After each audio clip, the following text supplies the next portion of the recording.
Ladies and gentlemen, please welcome the 45th and 47th President of the United States, Donald J. Trump.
Thank you very much. What a group of people. We love this group.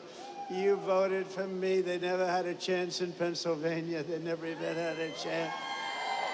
But I'm thrilled to be back in this beautiful Commonwealth at the legendary Mon Valley Works Irvin plant, with the proud Pennsylvania patriots who are the heart and soul of U.S. Steel. Thank you very much. That's great. Oh, you're going to be happy. You're going to be happy. There's a lot of money coming your way. It's a lot of money. You're going to say, please, sir, we don't want this kind of success. It's too much, sir. We can't take it. Please, we beg you, we don't want this much success. But we do, really, don't we? We're going to be so successful. You have just started. You're going to watch. We're here today to celebrate a blockbuster agreement that will ensure this storied American company stays and American company. You're going to stay an American company. You know that, right? But we're going to have a great partner. We're going to have a great partner. And I have to tell you, Japan has been a tremendous friend of mine during my years as president. And then we had a little hiatus. We had a rigged election. But then we won. We said, let's make it too big to rig. And they made it too big to rig. And this is a much more powerful term than we could have ever had the other way. So a lot of things, God was looking down on us all for a lot of reasons, including right there. A lot of reasons we were blessed, and you're going to be blessed. You're going to see that. It will keep its headquarters in the great city of Pittsburgh, Pennsylvania, where it belongs.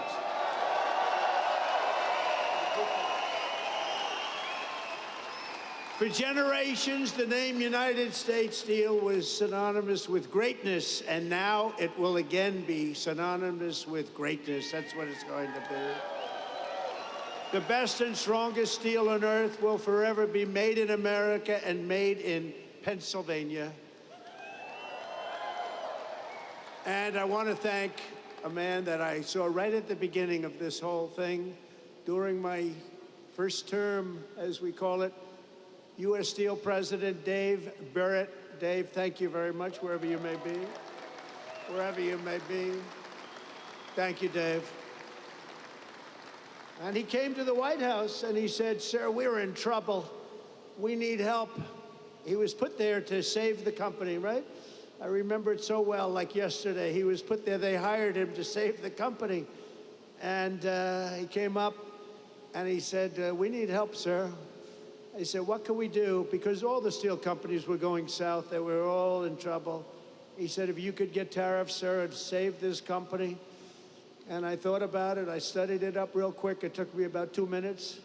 And I said, Dave, I think we're going to make you very happy. And we did make you happy, didn't we? We saved the company. We put 25% tariffs on your company. So we had protection. We were protected from outside horrible influence, including dumping, where they were dumping steel all over the United States. And we saved it. It was a great honor. And Dave was really the first one that brought it to my attention. And I appreciate it, Dave. You did a good job. You did a good job. He more than saved the company. He made the company great. This will be a great company in a very short period of time. Also, the vice chairman of Nippon Steel, Takahiro Mori. Takahiro, thank you very much. He's a great guy, highly respected. He's highly respected all over the world for what he's done with steel. He's going to make this is going to be his pet project. It's going to be great. Thank you, Takahiro. Appreciate it. We're also pleased to be joined by a man who's done a fantastic job. He's central. I always say he's central casting. Treasury Secretary Scott Bessent. Where is Scott? Central casting. Thanks, Scott. We had a good report today. I don't know if you saw. The numbers were through the roof, and there was no inflation. And they said, you know, Trump was right again. And we're all saying, oh, inflation, inflation. We're taking in billions and billions of dollars in tariffs and other things, and we're keeping our competitive nations, we're keeping them, they're competitors, and we're keeping them totally at bay. And we right now have the hottest nation anywhere in the world. And 6 months ago, we had a nation that was dying. We had a nation that was cold as ice, and now we have the hottest, most talked about nation anywhere in the world. Anywhere. Good job, Scott. Also, Secretary of Labor, Lori Chavez DeRemer. Lori, thank you very much. Highly recommended by the Teamsters and a couple of others, I have to tell you. And I said, I'll take that. I'll take that. But she's been fantastic. Also, we have some incredible congressmen and women. Mike Kelly, where's Mike? Mike, he's wearing a shirt today. A lot of times he doesn't. If it's cold, he doesn't wear shirts. Thank you, Mike. Dan Muser, who I hear is going to maybe be running for governor. That's what I hear. I hear there's a rumor about that. There's a rumor about that. Another man, yeah, good luck with that, Dan. I'll tell you, if that's your decision, you've got my support. You know that, right? If you run, you've got my support. He's been, Guy, don't you think he's been a great congressman? He's been a great congressman. And if you run, you have my support totally, and you'll win. You'll win. The people are going to get it real fast. Thank you very much. Good luck. Guy Reschenthaler, who is a fantastic person, with a very good friend of mine today, and I appreciate you coming together. And Guy, thank you very much. What a job you've done from the beginning, right? We never had a problem from day one, you and I. So thank you very much, Guy. Great job. Mike Ruley. You know Mike? Where's Mike? Mike? Thank you, Mike. Great job you're doing. Thank you. Really, really good. And another friend of mine, a great hockey player, actually, Pete Stauber. Pete, thank you. What a great hockey player. He was the real deal, right, Pete? He'll even admit it. He's going to admit it. Pennsylvania Senate President Pro Tem Kim Ward.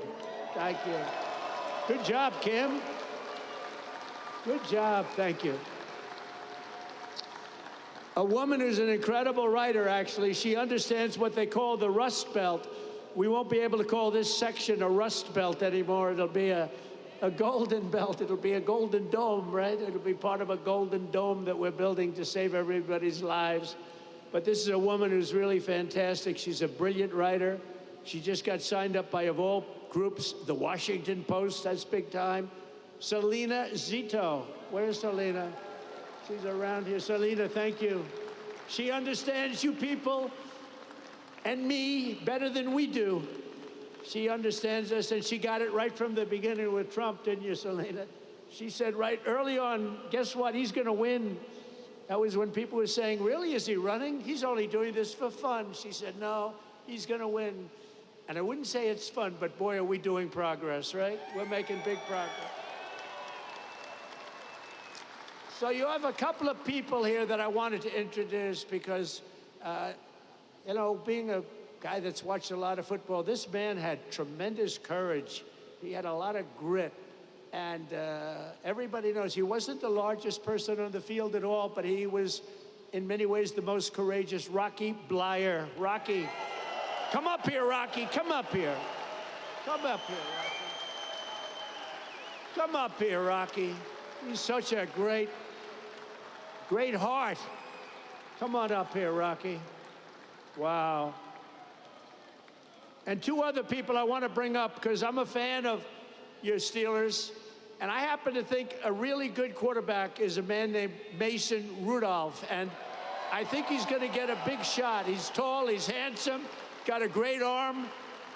And I have a feeling he's going to be the guy. So Mason Rudolph, come up here.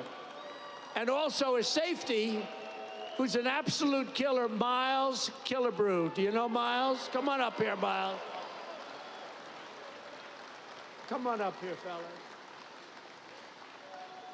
What a team, huh?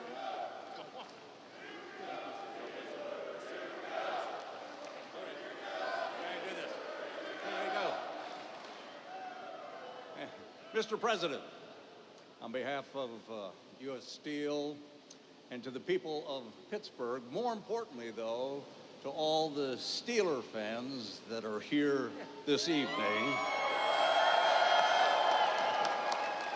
I have the honor of making you an honorary Pittsburgh Steeler and would like to present to you your jersey as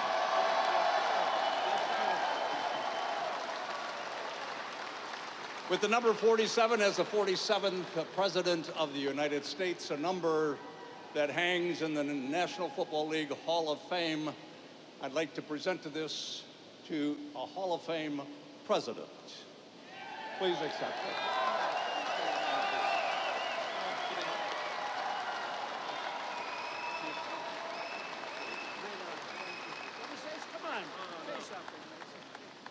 Listen, I'm honored to be here with a great Steeler legend like Rocky Bleier, somebody who fought for our country in Vietnam and came back and you know, played some great football with the black and gold.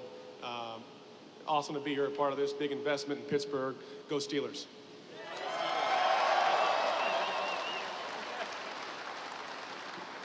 How about this president of ours, huh?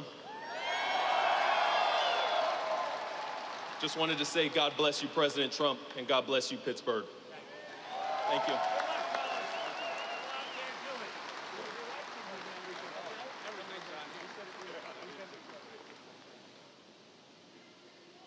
Thank you very much, everybody. It's a great group of people. And he did have a lot of courage, didn't he? Not that big. It's like, okay, I said, Rocky, I've had you up to here. But boy, does he have a heart, right? Hearts, it's all about the heart. Also, Senator Dave McCormick, who had a great election victory, and he sends his regards. He's trying to get a certain bill through that's going to give you the largest tax cuts in history, and we got to get it done. So thank you to Dave. He's been great.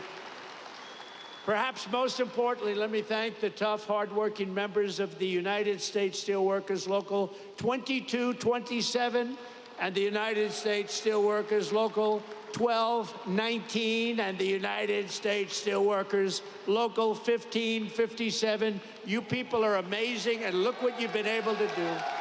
Look what you've been able to do. This is a big deal today. This is a big deal. You know, I have to tell you about Nippon. They kept asking me over, and I kept rejecting it. No way, no way, no way. And after about 4 times, I said, you know, these people really want to do a great thing. They really want it. And they're putting up, you know, billions of dollars, and they're going to do this plant and other plants, and it's great, and you're going to have control, you're going to maintain control, and nobody would put up money like that. And every time, Dave, I think you'll say, every time they came in, the deal got better and better and better for the workers, because I didn't give a damn about anybody else, if you want to know the truth. And the rest of them, they'll take care of themselves. But for the workers, and I have no doubt that Nippon and Dave and everybody else, we're all working together, and I'm going to be in Washington. I'm going to be watching over it, and it's going to be great. But there's unbelievable spirit for what you're doing, and I'm telling you, you're going to find out that the great people of Japan, and we love them. You know, Shinzo Abe was my friend. He was a great Prime Minister of Japan, and unfortunately, he's no longer with us. You know what happened with Shinzo. But he was a great friend of mine, an amazing man, and it's an amazing country, and you're going to have a tremendous relationship. So thank you very much. We very much appreciate it. Very much appreciate it. For more than 124 years, the men and women of U.S. Steel have poured the molten metal and forged the tempered beams that built America's railroads, bridged mighty rivers, and raised up towering skyscrapers like the ones we have in New York, 100 stories high and much higher than that. The city of Pittsburgh used to produce more steel than most entire countries could produce, and it wasn't even close, but our steelworkers know better than anyone. Decades of Washington betrayals and incompetence and stupidity and corruption cost this region over 100,000 steel jobs, and they melted away just like butter melts away. Between the year 2000 and 2016, more than half of all the jobs in Pittsburgh's iron and steel mills were obliterated. They were just absolutely taken away, like you take away candy from a baby. When I came into office 8 years ago, I proclaimed a simple but crucially important principle. If you don't have steel, you don't have a country. You don't have a country. You can't make a military. What are we going to do? Say, let's go to China to get our steel for the army tanks and for the boats and ships. A strong steel industry is not just a matter of dignity or prosperity and pride. It's above all a matter of national security, and it is.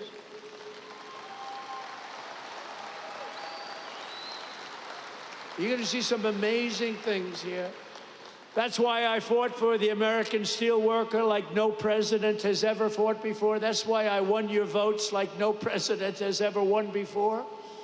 And right from the beginning, it didn't take long. You got it right from the beginning. I think before I even opened my mouth, because even as a private citizen, I used to fight and say, what are you letting all of these countries come in and steal your jobs, bring them to other countries? Why do you let that happen? Not only here, but all over the country.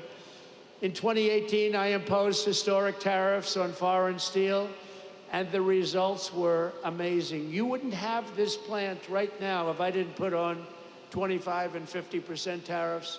They were dumping steel, as you know, from China and from all over the world. They were dumping it all over our country, dumping it. And it was bad steel, it was garbage, but it was steel, and it was cheap as hell, and it was a terrible thing. And you wouldn't have had any steel mills. I don't think, Dave, they'd have a steel mill open in the country if we didn't do the tariffs. And it was just in time. It was just in time. They were closing up as fast as you can count.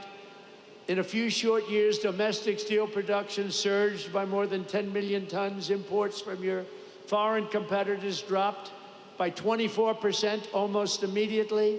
And more than $15 billion of investment poured into American steel throughout the United States, all because you had a president who stood up for our steel workers and put America first. I'm very proud of that one. Stood up for everyone else, too. But then came 4 calamitous years of a president who obviously wasn't doing the job. I'm trying to be nice, so I have to be nice. But what he did to this country is a disgrace. Between the borders, millions and millions of people pouring through our borders from all countries all over the world. They came from the jails of the Congo. They came from all over South America, prisons, gangs, drug dealers, drug merchants. They came from mental institutions, the mentally insane. They were pouring into our country by the millions. They allowed this to happen to our country. But we're moving them out, or we're moving them out fast, or we're bringing them back to where they came from. We're having a lot of problems with the liberal judges in courts, the radical left crazy judges that, they come in without courts. They pour into our country totally unvetted and unchecked. Nobody checked them. Nobody had any idea who they were. 11,888 of them were murderers. 50% of those over 11,000 people that were murderers, 50% murdered more than one person. And these people were allowed to come into our country by the Democrats, and you can never forget what they've done. And it's we've beaten inflation. Look at what we've done. Look at the numbers that came out. The prosperity, everything is good. First time ever, right track, wrong track. We're on a right track. First time in 28 years. But they allowed that to happen. I built almost 700 miles of wall. If we didn't have the wall, we could have never done what we did. Over 700 miles, but still they came because they didn't want to finish. They didn't want to close up any gap, the gaps that we had to keep so that we could get our equipment out, so we could get through. They didn't want to put up the final stages. It would have taken 3 weeks to put up the final stages. They said, no, we don't want the wall built. And I thought they were kidding, but they weren't. They wanted open borders, and what they let into our country can never be forgotten. The last administration granted tens of thousands of job-killing tariff exemptions to your foreign competitors. So they were afraid to take down the tariffs that I imposed because it was so good for our country, so much money. But what they did do, think of this, they gave exemptions, and they were so broad and so deep. And I guess you saw that, but the exemptions that they gave allowed foreign competitors to come in and steal our industry, steal our jobs, and bring them back home, and bring them home by the boatload. Crippling imports of foreign steel skyrocketed over the last 4 years like you have never seen before by over 30%. That's an incredible, crazy number. And imports of steel and rebar from Mexico exploded by more than 1,000%. We were getting our steel from Mexico. We were getting our steel from Canada. We were getting our steel from every place, but right here, it was then that we announced the crown jewel of our steel industry, U.S. Steel, was being sold into foreign hands with no protections for our great steel workers. And I said, there's no way we're going to let that happen. When I was watching over you, you don't even know it. I was watching over you. Tell you, best people. You're the best people. You built this country. You know, you people built this country. You people and others like you built this country. By the time I came into office, many feared that the Mon Valley would lose up to 3,000 steel jobs, that U.S. Steel would close, and it was a fixture of the Pittsburgh skyline. It may never live for another week. We had times we thought we were going to live. You weren't living for another week. But I promised the people of Western Pennsylvania that I would never, ever let that happen. And as president, I kept that promise. Boy, did I keep that promise.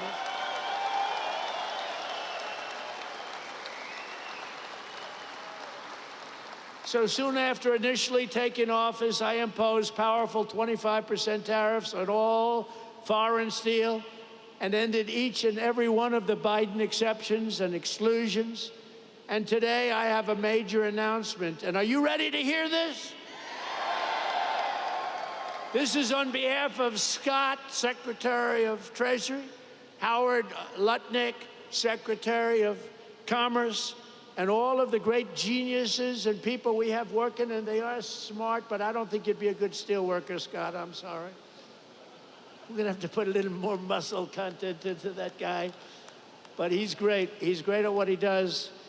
we are going to be imposing a 25% increase. We're going to bring it from 25% to 50%, the tariffs on steel into the United States of America, which will even further secure the steel industry in the United States. Nobody's going to get around that. So we're bringing it up from 25%. We're doubling it to 50%.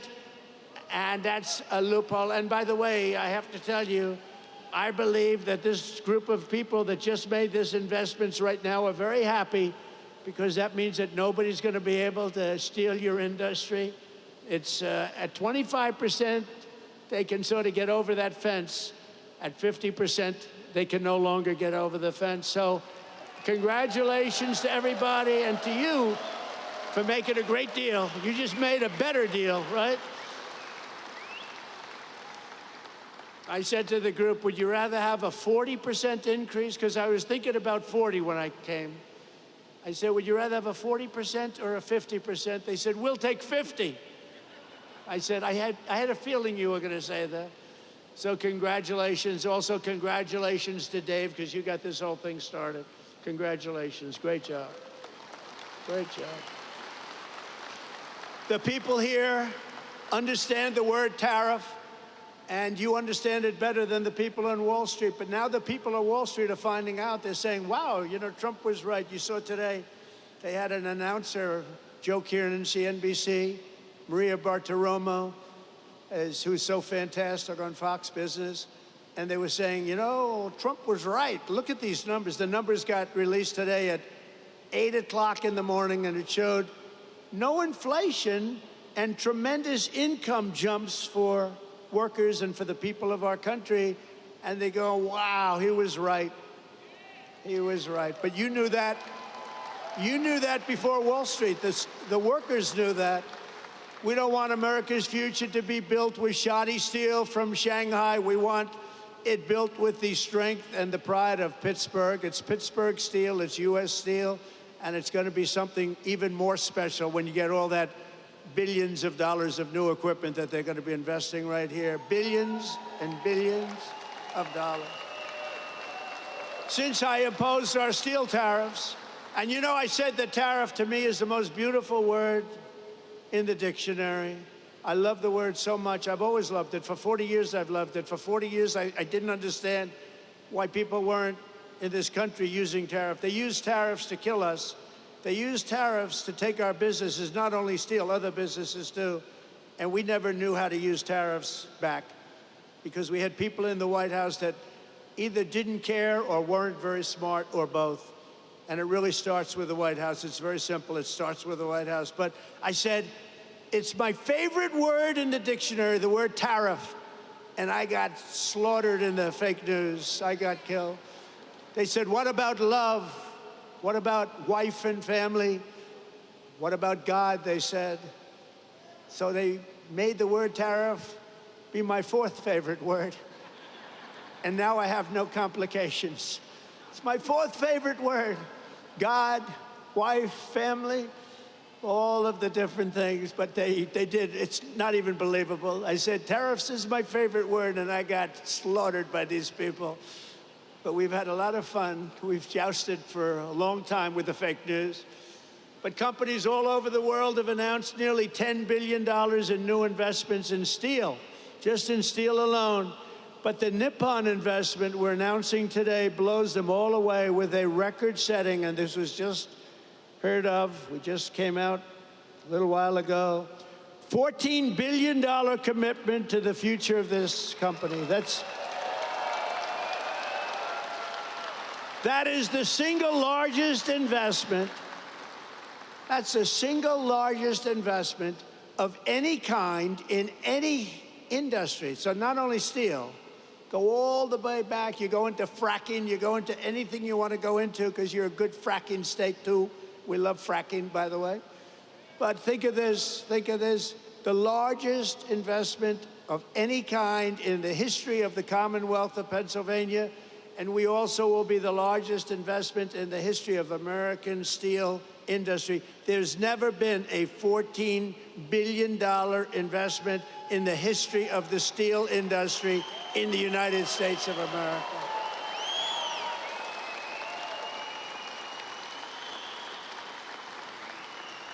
And Pittsburgh will very soon be respected around the world as the Steel City again. So I want to congratulate you. I want to congratulate you. As part of this monumental commitment, Nippon will also invest $2.2 billion to increase steel production here in the Mon Valley Works, specifically allocated to Mon Valley, along with $200 million for the Advanced Technology Research and Development Center that's being built already in Pennsylvania. So I want to congratulate you. And in addition, another $7 billion to modernize steel mills, expand ore mines, and build state-of-the-art facilities in Indiana, Minnesota, Alabama, and Arkansas. So I want to thank you and congratulations to those states. Congratulations. And the bulk of these expenditures will be made in the next 14 months. It's going to happen fast. You're going to be very busy watching trucks go back and forth, loaded up with cash, or its equivalent. And it will create and save over 100,000 American jobs, including 14,000 jobs in Pennsylvania. Thank you. Very good. And by the way, your local union, I won't talk about your national union because I don't think he knows what the hell he's talking about. But your local union, I want to tell you, is so unbelievable. They've been great. I have to tell you that. This is an incredible deal for American steelworkers, and it includes vital protections to ensure that all steelworkers will keep their jobs and all facilities in the United States will remain open and thriving.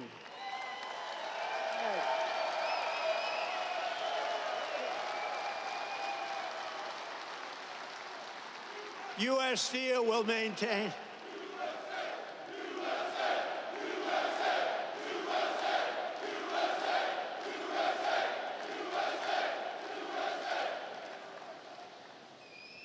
I don't want to fight with those guys. They look pretty. I'll never fight them. U.S. Steel will maintain all of its current operating blast furnaces at full capacity for a minimum of the next 10 years. And we have that as a commitment. But I don't even think you have to worry about that. You're not going to have to even think about that, frankly. It won't matter because they're going to be here for a long time, a lot longer than that. There will be no layoffs and no outsourcing whatsoever. And every U.S. steel worker will soon receive a well-deserved $5,000 bonus. That's very good. Thank you very much. That's great. That's importantly. For what you've gone through a lot. It's closing, it's not closing, it's opening, and you want to stay here. People say, well, we'll move to another place, or we'll do chips, or we'll do something like chips. Somehow you don't want to do chips. I'm looking at these giant guys with the giant arms. You're not going to like doing chips. Most importantly, U.S. Steel will continue to be controlled by the USA. Otherwise, I wouldn't have done the deal. I wouldn't have done it. But the USA, and we're going to be working together, and you're going to look at your board. You have a great board, and we're going to have an amazing alliance. In this audience are many of the incredible workers who will really be bringing our steel industry roaring back to life, and it's going to roar, including a man who has supported me from the very beginning, the founder and steelworker of Steelworkers for Trump. In this area, I have some of these guys, they're great. And I had somebody in Michigan that was so great. I love that guy, and I love this guy. He's been with me from the beginning. Brian Pavlik. Brian, come up here. Come up here, Brian. Brian's been with us from the beginning. Oh, look at him, big guy. Thank you, Brian. Appreciate it. Thank you. Oh, yeah. Yeah, you did. It's a great day to be an American steelworker. It's an honor to be on the stage with my hero and the greatest president ever, Donald J. Trump.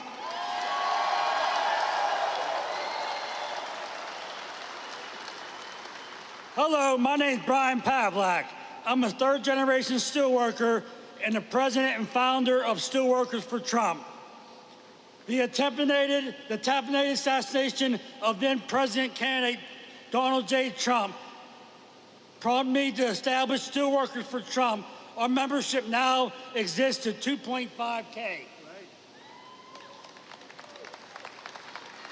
In my opinion, President Trump has demonstrated remarkable support for the American steel industry, surpassing the collective efforts of all other presidents combined.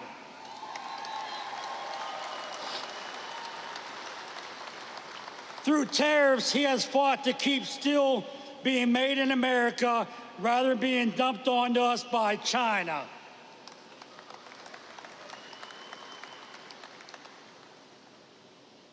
Through this deal, he has fought to keep us billions of dollars in investments that will secure jobs for generations to come.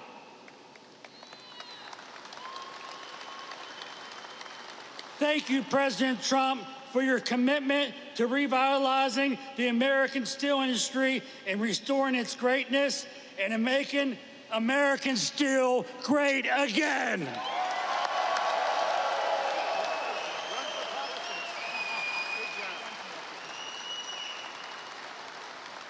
Thank you, Brian. Great guy. And he was with me right from the beginning, I think, Brian, right from day one, and I appreciate it. We won't forget it either. So let me also bring up real fast a few guys that I met backstage that I was very impressed with. Jack, Jason, Scott, Donald, and Kurt. Come on up here, fellas. Get up here. Come on up here. These guys are great. Come on. They're happy people.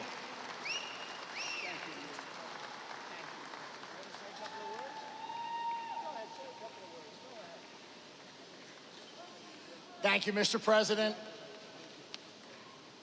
I'm not prepared, but I can tell you I would rather be nowhere than where I am today with all of my U.S. Steel family, friends, and everybody that I love. Thank you very much. Thank you, Mr. Berg. Thank you, Mr. Maury, and most of all, thank you, Donald J. Trump.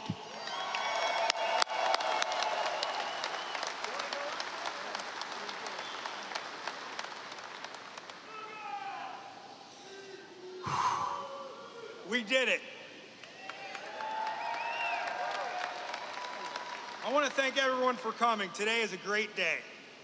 For those of you who don't know me, my name is Jason Zugai. I'm the former president, current vice president of Local 2227, and I've worked at this great plant for 28 years. I'm a third-generation steel worker working for U.S. Steel, and by the way, I'm damn proud of that.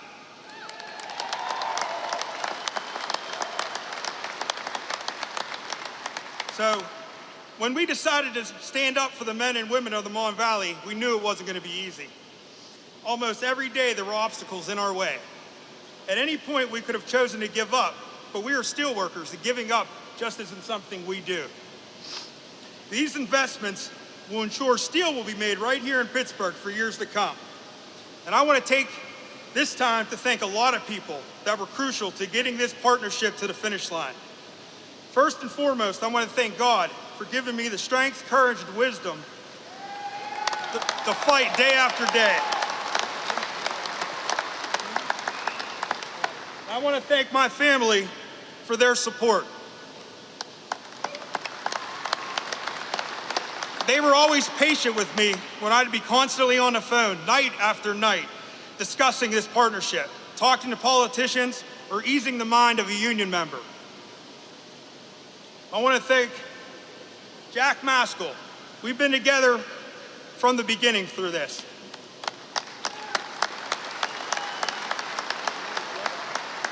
From the many meetings together, DC trips that were nothing but business, to just brainstorming daily. Thank you, my brother. There's no one I'd rather have gone to this fight with. We did it. And I told you how bad I hate to lose. And we won, brother. We won.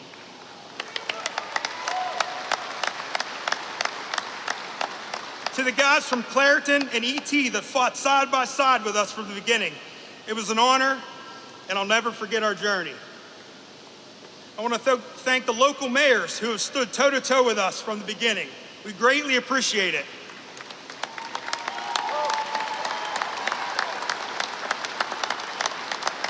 Mayor Kelly, thank you. And thank you for your friendship, sir. I want to thank my union brothers and sisters for believing in us and trusting us to get this done. My campaign slogan when I ran for office was, "I will fight for you." I hope that I've proven that to you. It was my honor.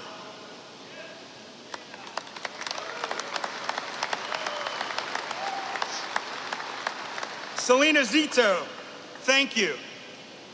From the wonderful articles you wrote and the social media posts and everything you have done behind the scenes, you are a rock star. Thank you.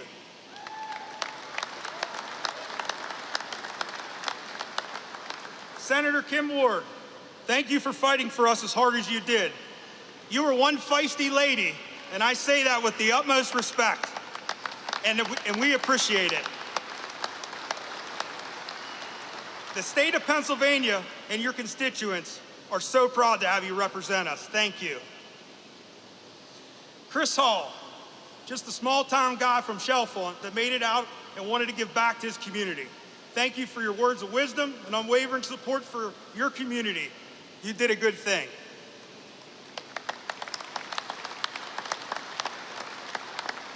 Congressman Dan Muser, you took our meeting in D.C. personally and never wavered after that meeting. You fought for us in public, and that means the world to us. We will never forget your support, and you can count on ours as well. Thank you.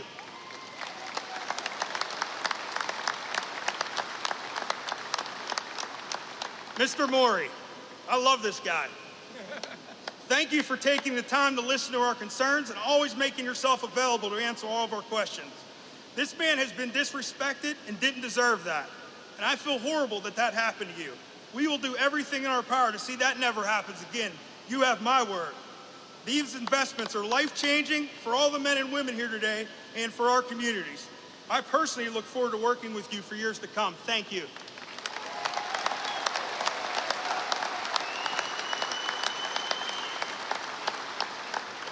I want to thank the men from New York and D.C. that called me every day. Every day. They gave me breaking news, advice, and guidance through this process. You might have been behind the scenes, but you definitely had a hand in getting this partnership to the finish line. Paul, Curtis, Chris, thank you.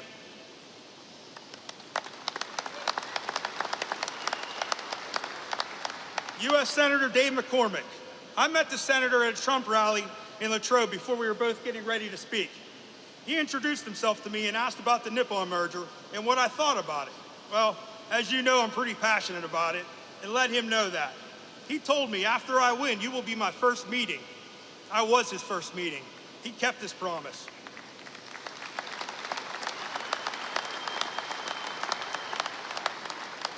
He asked all the tough questions during the meeting, and he gathered the facts. We met again last week to touch base, and he took it from there.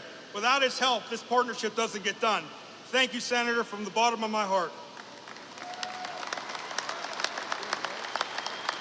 And last but not least, President Trump. What can I say? I never doubted you'd be there for us when we needed you. When our international endorsed Harris, we decided to take a stand for what we believed was right. That was to come out publicly and boldly in support of you. Although we aren't public speakers, we tucked our fears aside and did what any proud American would do. We thank you every day for risking your life and laying it all on the line for this country.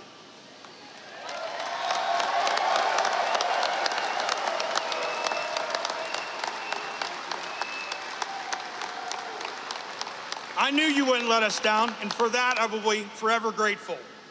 From every steelworker that supports you and every family you saved, I want to say thank you, Mr. President, for making U.S. Steel great again.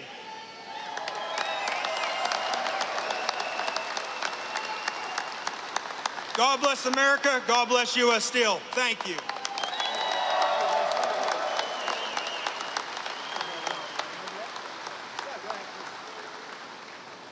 So my name is Don German. I am the plant manager for this Urban Works here. I had 35 years with U.S. Steel. I'm a first-generation U.S. Steel worker. It is an honor to host you, Mr. President, today. And let me tell you, it was a lot of work, but it was well worth it. I will always tell people that, you know, it is for the workers that are out on this floor. It is for our families that are out here who support us. It is for the community members in our community and our state and our country. And I thank you from the bottom of my heart.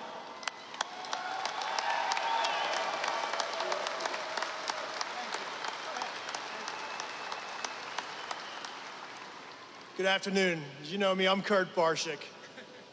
I'd like to tell Mr. President, the day I started at U.S. Steel, my supervisor at the blast furnace told me, "Kid, what are you doing here?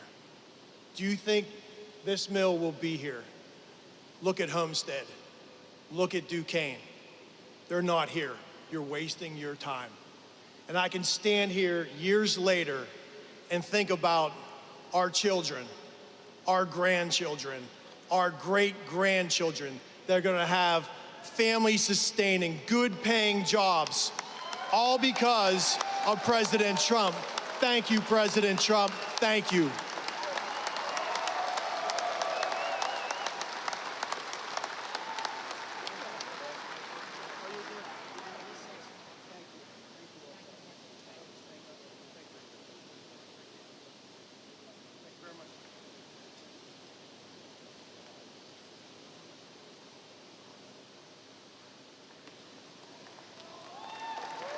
Great people.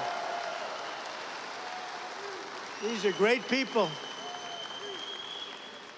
I want to just say, I mean, I just saw them. I think this is their 156th rally. I don't know what the hell their husbands are doing, but they come from North Carolina, the beautiful women of North Carolina.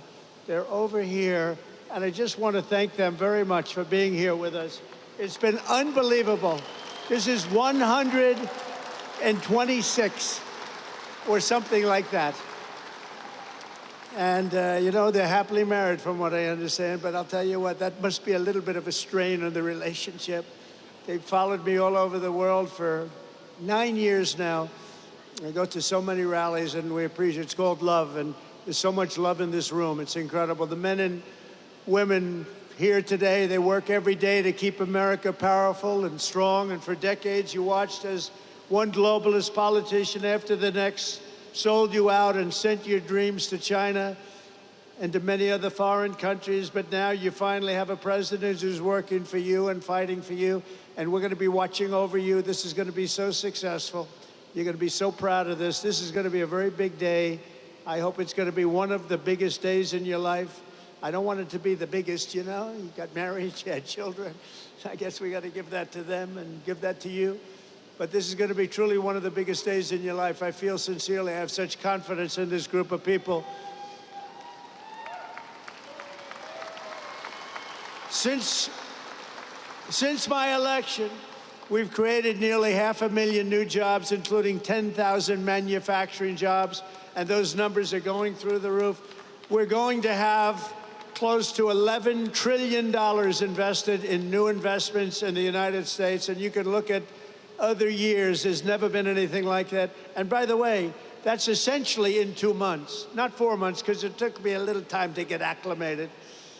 But over the last 2.5 months, we're over $11 trillion is going to be coming. Apple is spending $500 billion to invest in America, not in China. NVIDIA, $500 billion. TSMC, if you look at this one, TSMC, and this is a company the biggest in the world for chips, $200 billion at least. Amazon, $4 billion. Johnson & Johnson, $55 billion. Merck, Stellantis, General Motors are putting in billions and billions of dollars. We have it all done. It's going to be all with very little inflation. In fact, it was 2.1% in April, way down.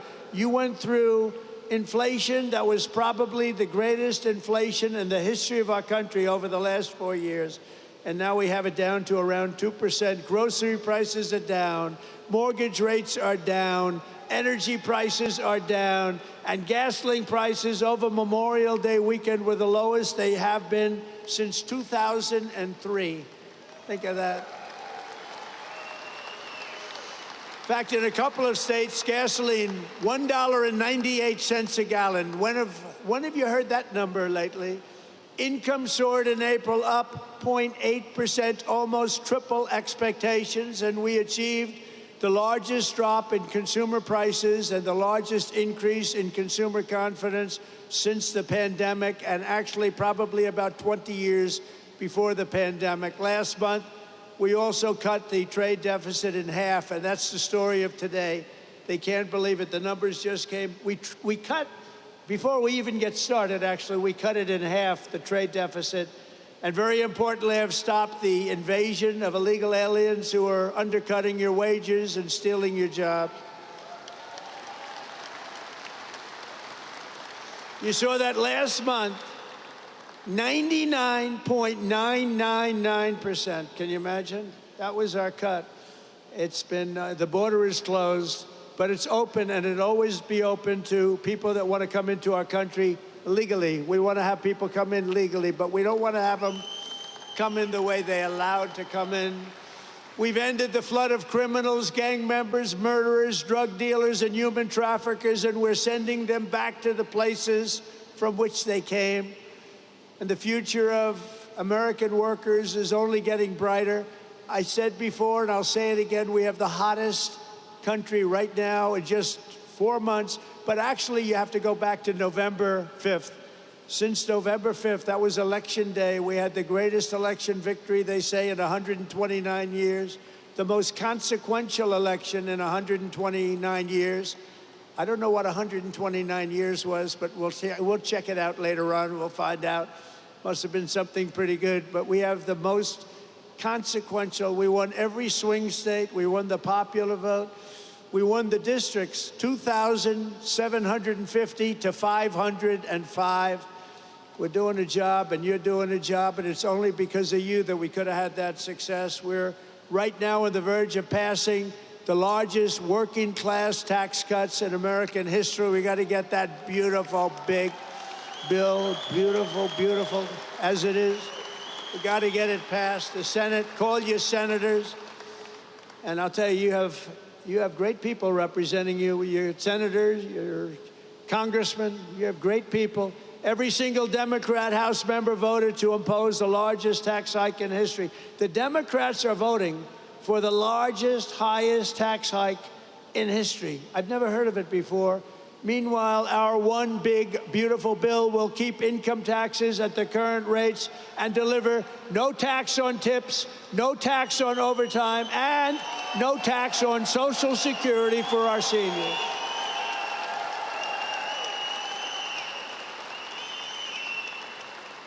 And we're going to make the interest payments, as you know, on cars.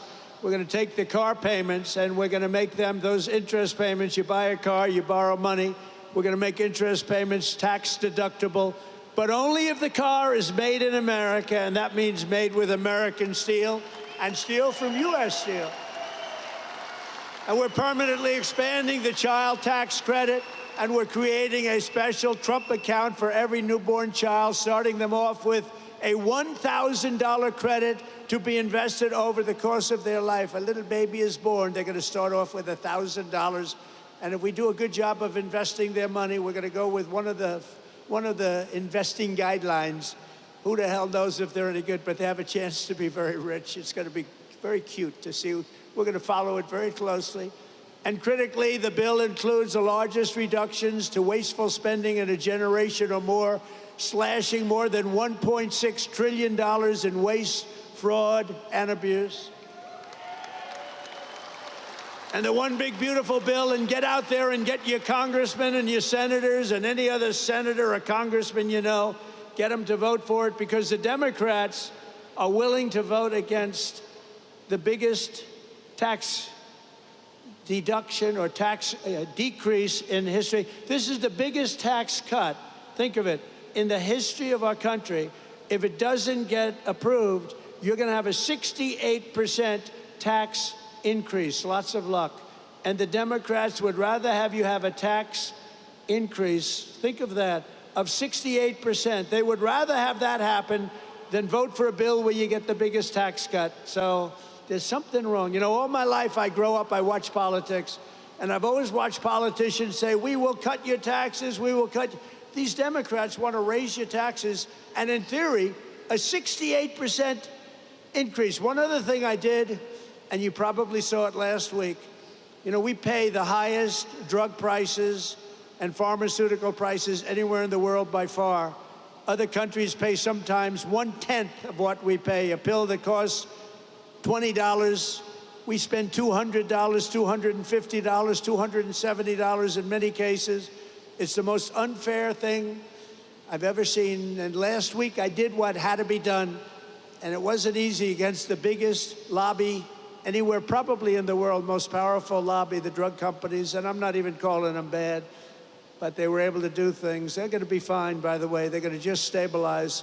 But we're going to now call a favored nations where we will pay the lowest price anywhere in the world, and they have to match it. We will be cutting your drug bill by 85 and even 90%. You know, I was very proud in my first administration. You may have remembered, I called for a major press conference because we were the first, I was the first one in 28 years to lower drug prices. They were lowered 0.25% over a period of a year. And I was so proud of that because nobody had ever had an administration where prices of drugs went down. 0.25%, not much.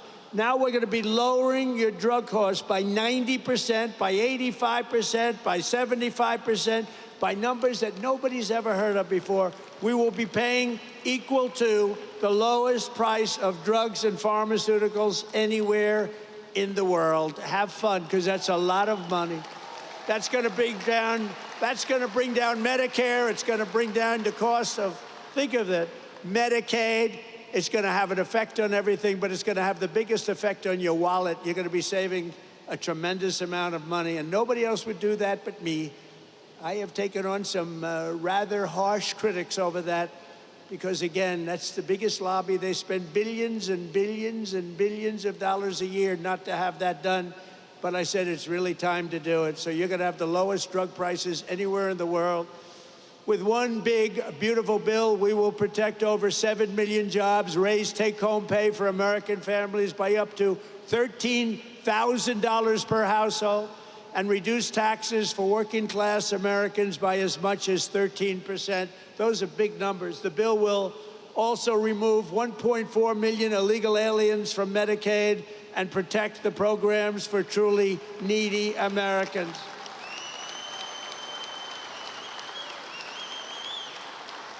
And it includes funding to hire 3,000 new Border Patrol agents and 10,000 new ICE agents.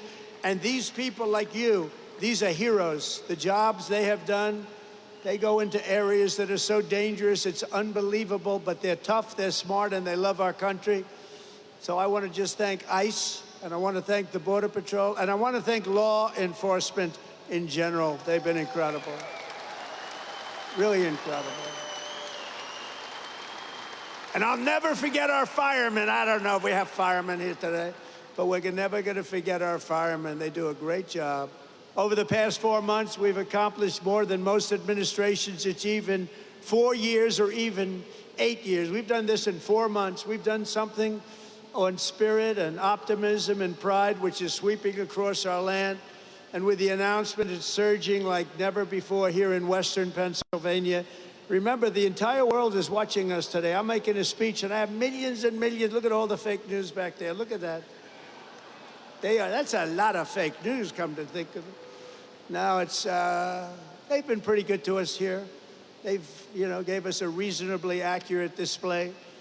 But all over the world, look at that. All over the world, they're watching your local region and how well it's doing and how well it's going to do. For generations, the workers of this region have always been there for our country when we needed you most.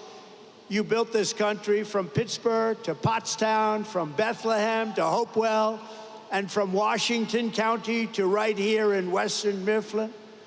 The foundries and blast furnaces of Pennsylvania have smashed foreign armies, strengthened the hulls of the world's greatest navy, raised up majestic cities, won 2 world wars, and made America into the richest, strongest, and most powerful country on the face of the earth. And it suffered greatly over the last 4 years, but we're going to get it back, and we're going to get it back fast. It's almost back already. It suffered, though. It suffered. I'm not going to make any excuses.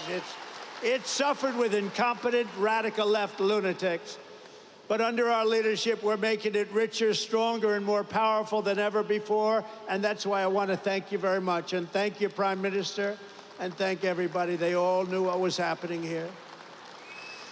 With the help of patriots like you, we're going to produce our own metal, unleash our own energy, secure our own future, build our country, control our destiny, and we are once again going to put Pennsylvania steel into the backbone of America like never before.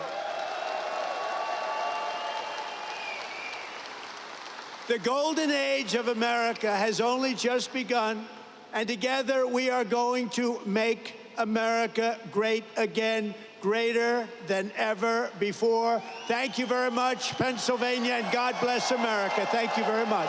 Thank you.